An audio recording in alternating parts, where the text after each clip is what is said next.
Hello और welcome students, आपका स्वागत है कर्ण गुप्ता ट्यूटोरियल क्लासेस में, जिसमें हम आज बात करेंगे एक और क्रोमेटोग्राफी की, और वो क्रोमेटोग्राफी है आयन एक्सचेंज क्रोमेटोग्राफी। तो बहुत ही सिंपल वे में हम समझेंगे कि ये आयन एक्सचेंज क्रोमेटोग्राफी क्या होती है, ये कैसे वर्क करती है, इसकी एप्लीकेशंस क्या है और ये क्यों इंपॉर्टेंट है। तो चलिए स्टार्ट करते हैं और बात करते हैं आयन एक्सचेंज क्रोमेटोग्राफी के बारे में। तो समझते हैं और बात करते हैं कि आयन एक्सचेंज क्रोमेटोग्राफी किस प्रिंसिपल पे काम करती है। देखिए, बिल्कुल नॉर्मल प्रिंसिपल है जो कि हमको इसके नाम से पता चल रहा है, आयन एक्सचेंज। इसका मतलब है कि ये आयन का जो कैरेक्टर होता है कि आयंस जो होते हैं पॉजिटिव और नेगेटिव जो होते हैं वो एक दूसरे को अट्रैक्ट करते हैं, ये उसी प्रिंसिपल पे काम करता है। मतलब पॉजिटिव और नेगेटिव आयंस जो एक दूसरे को अट्रैक्ट करते हैं, ये इसी फिनोमिना पे काम करता है। बेसिकली यहां पर जैसे कि आपको यहां पर दिख रहा है कि ये जो मैंने एग्जांपल दिया है यहां पर कि जो स्टेशनरी फेज है, मान लीजिए ये पूरा एक सिस्टम है जिसके अंदर स्टेशनरी फेज है, और स्टेशनरी फेज जो है वो पॉजिटिवली चार्ज्ड है। तो पॉजिटिवली चार्ज अगर स्टेशनरी फेज अगर आपकी पॉजिटिवली चार्ज होगी तो आपका जो सैंपल होना चाहिए जिसको आपको सेपरेट आउट करना है वो अपोजिट चार्ज का होना चाहिए, मतलब नेगेटिव चार्ज का होना चाहिए। तो अगर आपकी स्टेशनरी फेज पॉजिटिवली चार्ज है तो आपका जो सैंपल है वो नेगेटिवली चार्ज होगा, और अगर आपकी स्टेशनरी फेज नेगेटिव चार्ज है तो सैंपल जो होगा वो पॉजिटिवली चार्ज होगा। ये आयन एक्सचेंज क्रोमेटोग्राफी का प्रिंसिपल है। बट इसमें एक इंपॉर्टेंट ट्विस्ट ये होगा कि यहां पर स्टेशनरी फेज के हिसाब से सैंपल डिसाइड नहीं करना है, हमको सैंपल के हिसाब से स्टेशनरी फेज डिसाइड करना है। इसका मतलब यह है कि अगर आपका सैंपल जिसको आपको सेपरेट आउट करना है, पहले आपको उसका नेचर पता करना होगा।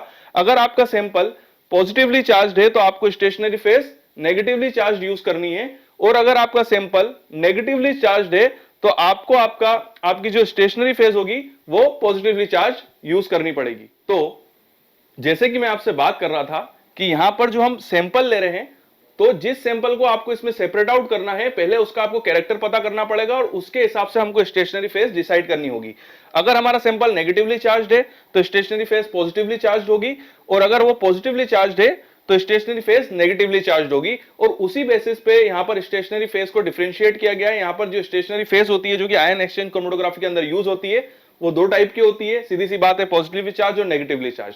दूसरी चीज ये है कि इसका यूज सबसे ज्यादा किसमें किया जाता है, इसकी जो एप्लीकेशंस होती है वो होती है for the separation of proteins, peptides, nucleic acid और polynucleotides. Protein, peptides, nucleic acid और पॉलीन्यूक्लियोटाइड्स के सेपरेशन में जो सबसे ज्यादा क्रोमेटोग्राफी यूज की जाती है वो है आयन एक्सचेंज क्रोमेटोग्राफी, क्योंकि बहुत ही सिंपल है और ये कंपाउंड जो होते हैं ये आयंस को कंटेन करते हैं। तो अब हम बात करेंगे कि ये जो क्रोमेटोग्राफी है इसके अंदर जो स्टेशनरी फेज यूज हो रही है, आयन एक्सचेंज के अंदर जो स्टेशनरी फेज यूज हो रही है वो कितने टाइप की होती है, और उसके एग्जांपल्स के ऊपर बात करेंगे। तो चलिए बात करते हैं कि आयन एक्सचेंज क्रोमेटोग्राफी के अंदर कितने टाइप की स्टेशनरी फेज होती है।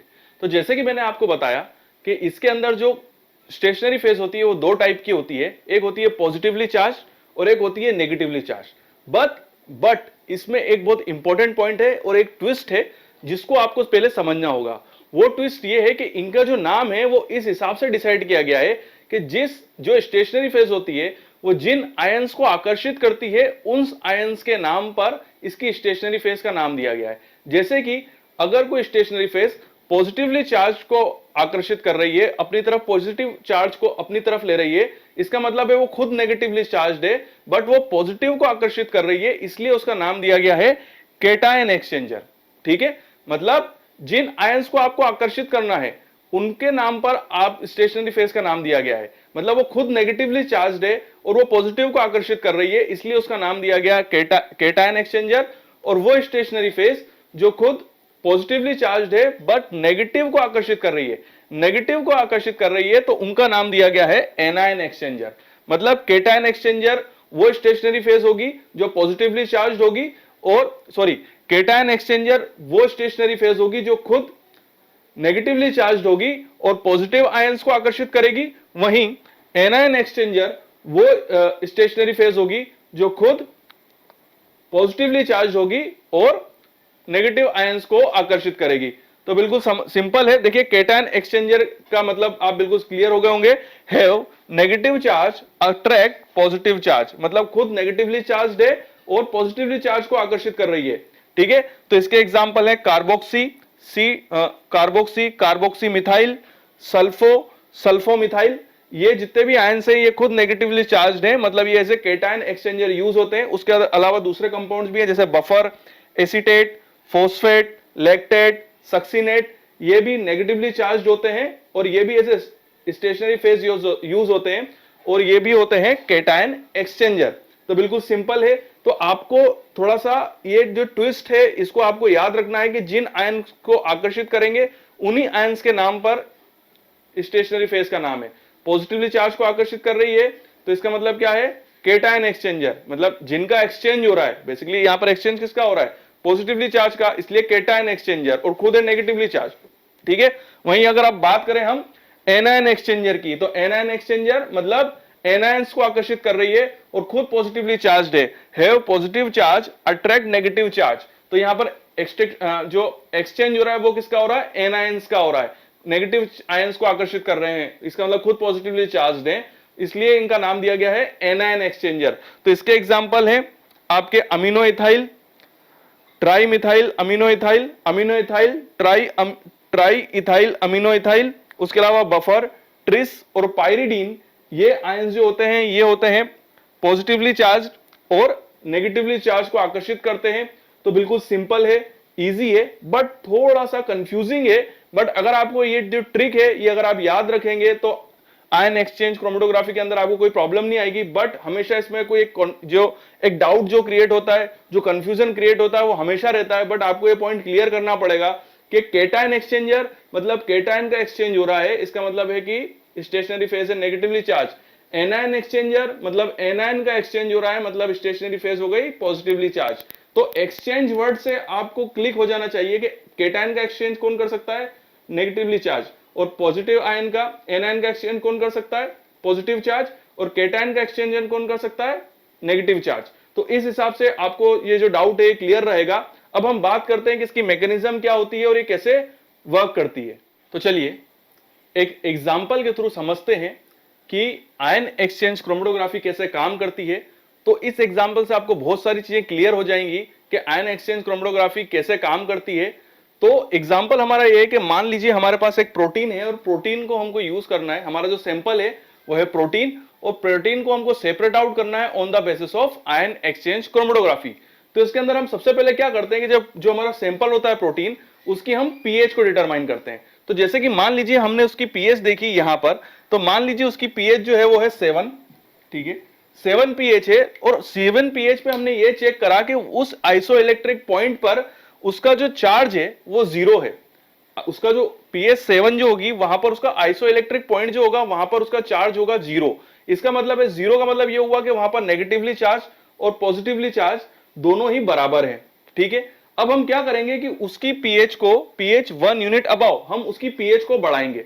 जैसे ही हम उसकी पीएच को बढ़ाएंगे वैसे ही हम ये देखेंगे कि वहां पर उसका जो आइसोइलेक्ट्रिक पीएच जो है वो नेगेटिवली हो गई है, मतलब वहां पर नेगेटिव चार्ज जनरेट हो गया है।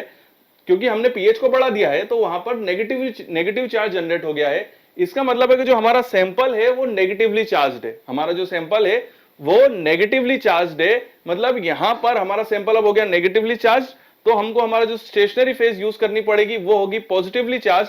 तो मैंने आपको क्या बताया था कि जो हमारा सैंपल होता है उसके हिसाब से हमारी जो हमारी स्टेशनरी फेज होती है उसका नाम होता है।